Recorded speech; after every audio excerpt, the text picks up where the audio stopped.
I would like to announce that the Committee on Foreign Relations has further findings following up on the preliminary findings initially issued several weeks ago. Matapos ang tatlong hearing, tatlo na naman ang aming findings at natuklasan. Unang-una, ang pag-aresto at pagsuko kay dating Pangulong Rodrigo Duterte sa ICC ay klarong may motibong politikal. Ikalawa, may magkakaugnay na pagtatangkang pagtakpan ang mga detalye sa likod ng pag-aresto ng dating Pangulo. May cover-up. Habang nagpapatuloy ang unang pagdinig, tumanggi si DILG Remulla na magsalita. Tanungin siya tungkol sa panayam kay Pinky Webb, kung saan sinabi niya na group effort ang pag-aresto at in-invoke pa ang executive privilege samantalang lumabas na sa media. Una, tinawag niyang chismis ang pahayag. Ngunit nang mabisto, tinulungan na lamang ng kapatid at sinabing executive privilege na nga. Isa pang malakas na sandata ng administrasyon upang pigilan ng komite ang pagsisiwalat ng katotohanan ay paggamit ng tinatawag na sub-judice rule. Halimbawa, nung mahuli si General Torre na nagbibigay ng maling pahayag tungkol sa pagmamadaling ilipat si PRRD sa Hague dahil daw sa Article 125 ng Revised Penal Code, ngunit nung ipunto na yung Revised Penal Code, Article 125, ay para lamang sa warrantless arrest, bigla niyang ginamit ang sub-judice. Isa pang indikasyon sa pagtatakip ng administrasyon ay ang blanket invocation ng Executive Secretary Bersamin upang pagbawalan lahat ng opisyal ng ehekutibo dumalo sa ikalawang hearing noong 3 ng Abril. Mas lumala pa ito nang sa hindi pangkaraniwang hakbang, tumanggi ang ating Senate President, pumirma ng mga sabpina nung araw na yon. Bagaman dumalo mga opisyal sa ikatlong pagdinig noong 10 ng Abril, ginamit pa rin ang executive privilege sa mga susunod na isapin. Kung sino-sino nag-utos ng pag-aresto, kung sino ang nag-utos ng paglipat niya sa Hague, at kung paano nakuha ang eroplano na ginamit sa paglipat. Hindi nagtapos ang cover-up sa pagdinig dahil alam din natin na matapos yon pinalaya si Ambassador Lacanlilao at hindi na naman pinirmahan yung mga sabpina. Matapos ang pag-aresto kay PRRD, lumakas ang pro-Duterte sentiment at bumagsak ang trust rating ng administrasyon. Ay isang mapagkakatiwalaang source, naglunsad na ngayon ang administrasyon ng isang communication plan upang ilihis ang atensyon ng publiko patungo sa mga issue ng West Philippine Sea at di umanong disinformation ng mga tinatawag na China trolls ng kanilang embassy. Kaya asahan natin na ito ang magiging balita sa mga susunod na araw. Hindi inaasahan ang political backlash sa pag-aresto sa dating Pangulo. Kaya ngayon, sinusubukan nilang kontrolin ang sitwasyon sa pamamagitan ng pag-focus sa West Philippine Sea, pagsisi sa China, at sa huli ay iuugnay ang pagtaas ng suporta kay Duterte sa sinasabing kampanya disinformation ng China. So una, may duda tayo na politically motivated. Ikalawa, whole of government ang nagamit dito na talaga naman comprehensive itong planong ito. At ikatlo, ang mga posibleng managutan ng criminal and administrative charges.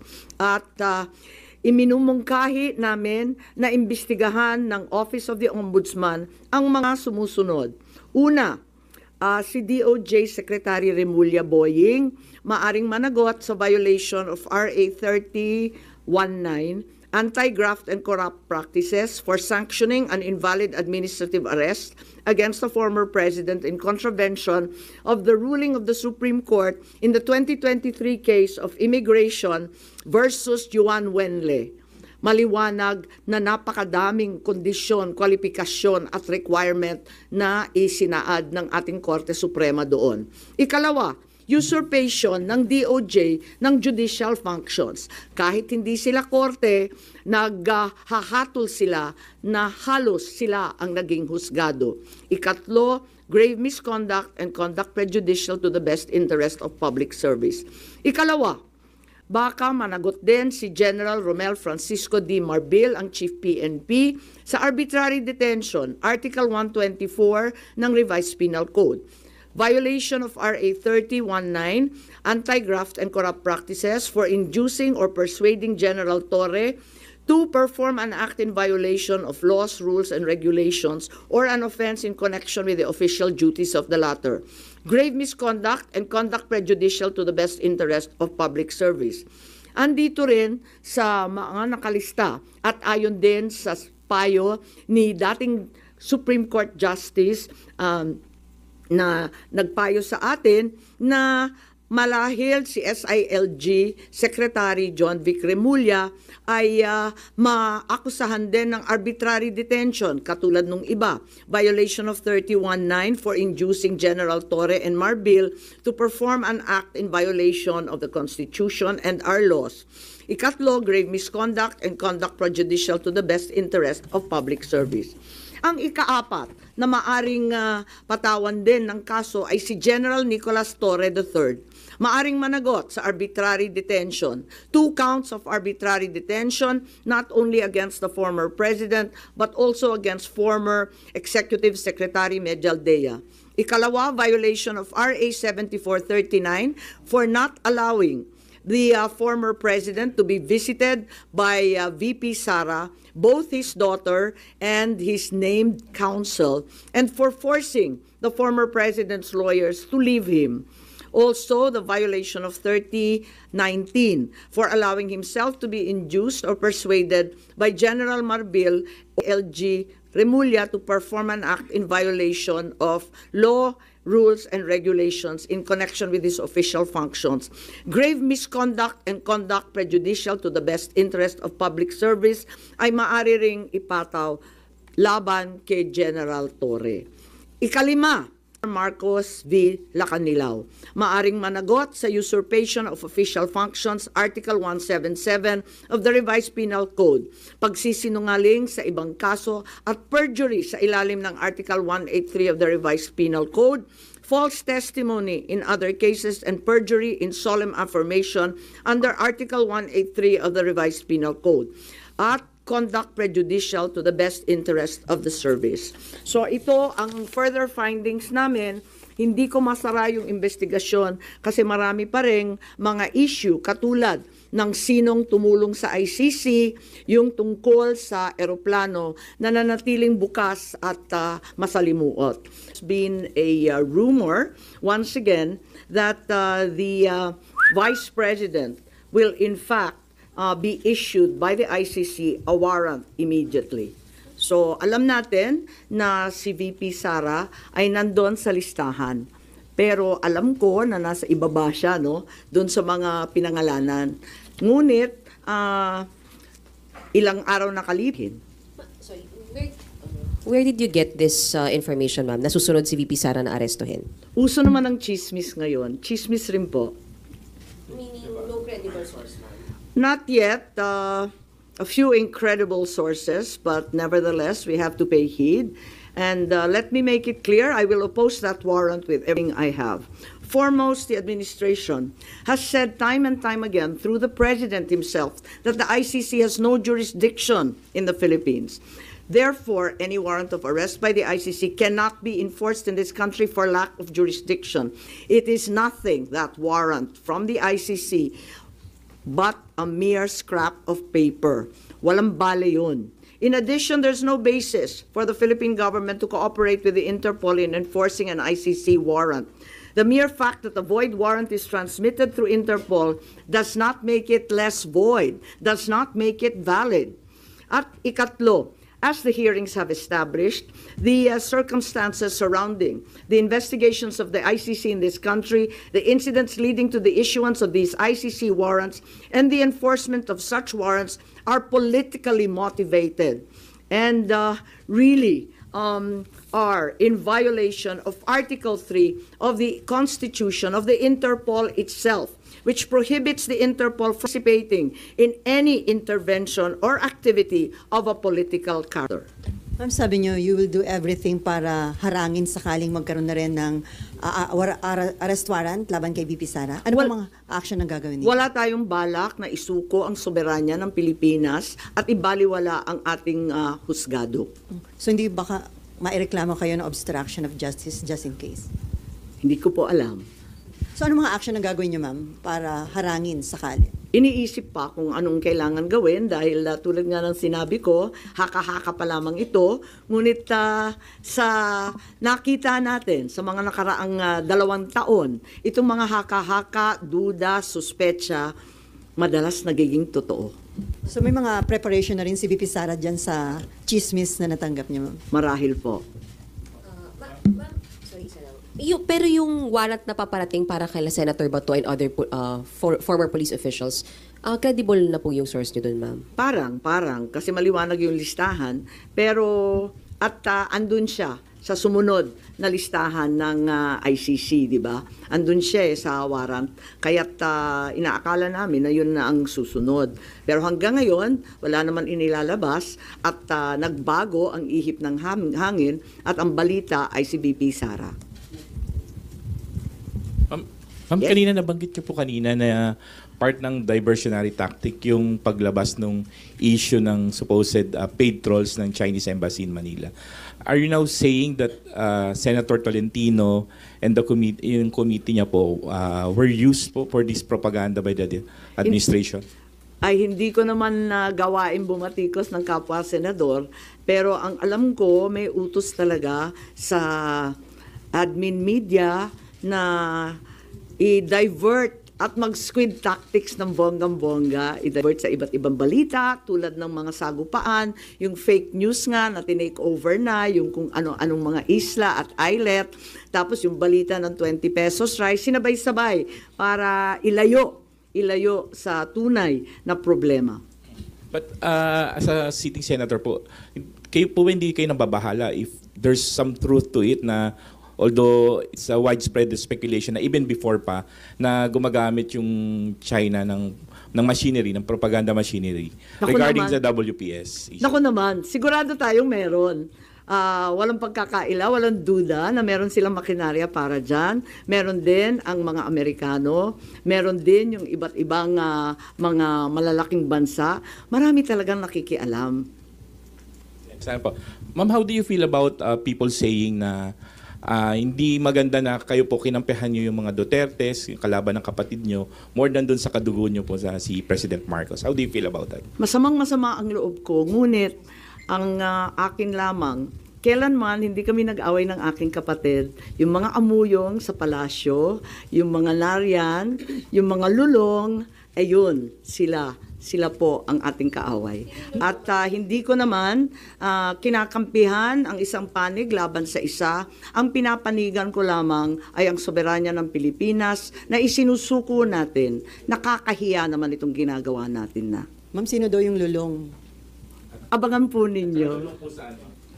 Abangan po ninyo. Pero ma'am, hindi ba in a way parang baka ma-destabilize yung leadership mismo ng kapatid nyo dito sa mga nagiging findings at mga statements nyo against people around him? Hindi ko linalabanan ng sinuman, binabasa ko lang ang lumabas sa katibayan mula sa hearing. Wala akong magagawa kung litaw ng litaw ang katotohanan. So, okay lang kung medyo makadestabilize ito sa leadership ni... Wala ni tayong BBM. pagnanais mag-destabilize sa Pilipinas. Marami na tayong problema. Ngunit ang katotohanan ay kinakailangan mangibabaw sa lahat. Last na lang po. Ma'am, may balita na parang may intention na ang manalo ay mga pro-China and then kapag nanalo, ipapa-repeal yung batas about yung maritime zone law. Wala akong alam kung tungkol dyan. Ako ay tanging pro-Pilipino. Ipaglalaban ko ang ating bansa tulad ng ginawa ng tatay ko sa sino man at anumang dambuhalang kapangyarihan. Sen, good morning. Do you think yung pagsasampa ng reklamo sa ombudsman could help deter kung ano man yung susunod na plano ng ICC para magdalawang isip yung mga nagpatupad nung una kay dating Pangulo? Sana po. Sana po. Inaasahan ko po. Kailan po kaya yung pagsasampa ng reklamo? Tignan natin kung anong magagawa. Ito lang yung mula sa amin sa findings, ito ang lumilitaw at saka si Justice Ascona, sabi niya may labag talaga sa ating saligang batas, sa ating mga batas na pinaiiral at kinakailangan managot yung naglabag. Sorry. Ma'am, balikan ko lang yung warrant, ICC warrant to, ma'am, no, yung narinig nyo para kay VP Sara. When is this coming out? Chismis nga lang kaya walang name and date. Ma'am, yung further findings nyo, does it need yung approval po ng committee members? Yes, hindi to committee report hindi ako kukunwari na committee report to. We are not in session, we're in recess. So, wala pa talagang committee report na masasabi. Kaya lang, sa daming nagtatanong, sa marami na nagsubaybay sa oras-oras na hearing, pakiramdam ko, obligado ako magsaad ng findings along the way. Kasi nga hindi matapos-tapos at hinahadlangan ng todo-todo. Ma'am, doon may binabanggit din po na yung Republic Act 9851 wherein it says na yung pag-present sa local court ng isang individual who is facing an allegation of crimes against humanity, hindi na kailangan the government, although the term used was may surrender yung individual niya. Do you think it's enough doon sa nangyari kay former president? Sa bagay na yan, sa palagay ko, ang Senado kasama ng Kongreso maaring magbago ng batas at liwanagan yung Article 17 nung 9851 kasi hindi maliwanag doon, parang natanggal sa proseso ng pagpipinal. Nakita ko yun, maliwanag yung surrender, maliwanag yung alin yung extradition. Maliwanag na yung surrender ay para sa dayuhan lamang. Pero doon sa final version mukhang na-edit, kaya maari natin tignan yan dahil ang purpose ng investigation sa Senado ay talagang in aid of legislation. Isa na yun na kinakailangan tignan. Isa pa yung extradition law na inakda ng tatay ko. Ang tagal-tagal na nun. Marahil kinakailangan tignan na rin natin yan dahil hindi na pakay sa mga problema ngayon yung ibang provision doon. Ma'am, since it's not yet amended yung binanggit niyo po na Section 17, that's still existing. Hindi po ba enough to justify what happened during yung March 11 arrest? Kapag hindi maliwanag ang isang bagay, binabalikan yung debate sa Senado, yung transcript at saka yung contextual analysis ng mga pahayag ng ipinasa, rinipaso yan. At maliwanag dun sa original na talagang yung surrender ay para sa dayuhan lamang. Kung bakit na iwaglit at naiwan yun at may nilagay na mga pag-aamyenda sina Senator Subiri, sina Senator Gordon nung panahon na yon, hindi ko alam kung nakalimutan lamang o sa pagmamadali hindi na isaayos ng maigi. Pero yan naman ang trabaho talaga ng mambabatas. Tignan at isaayos, iklaro ang mga hindi masyadong maliwanag. Ma'am, pareact lang dito. Yung kay Pangulong Marcos po tsaka VP Sara na trust and performance rating, kay Pangulo po 60% trust, 59% performance, pero it represents a decline po since nung fourth quarter ng bansa. Habang kay VP po, tumaas po siya ng 9 percentage point. Comment on this. Pasensya, pero hindi na ako nagbabasa ng survey. Kaya hindi ako up to date dyan. Ang nararamdaman ko, ang pagpuot, ang hinanakit, at ang galit ng mga Bisaya. Galing po ako sa Cebu, mamaya pupunta ako sa Davao. Alam na alam ko ang pakiramdam nila. Ngayon, kung ganito rin ito sa Luzon, ramdam ko sa Manila, hindi ugali ng Pilipino ang pang-aapi sa matanda na may sakit. Hindi natin gawain yan. So,